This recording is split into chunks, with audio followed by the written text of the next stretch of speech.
ఆహా వేడి వేడి ఉప్మా. ఇలా కాదు, దీనిలో చిన్న నిమ్మకాయ ముక్క పిండుకొని తింటే ఉంటది నా స్వామి రంగా.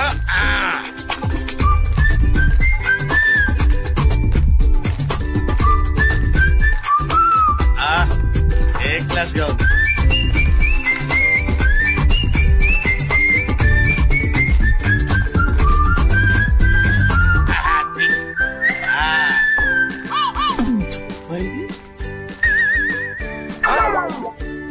కూర్చోట్లా ఈ మధ్య ఉప్మా దొంగతనాలు మొదలు పెట్టావే, అయినా అంత వేడి ఉప్మా లట్టుకునేలా మింగావే.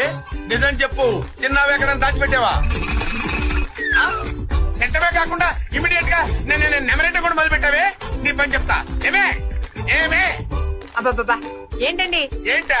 ఉప్మాలో నిమ్మకాయ పిండుకుందా కదా అని నిమ్మకాయ తీసుకొచ్చి కట్ చేశా. పిండుకుని తినండి, అది కూడా నన్ను పిలిచి చెప్పాలా? ఏదే ఏం తినడానికి? ఏది ఇక్కడ ఉప్మా? ఉప్మా లేదా?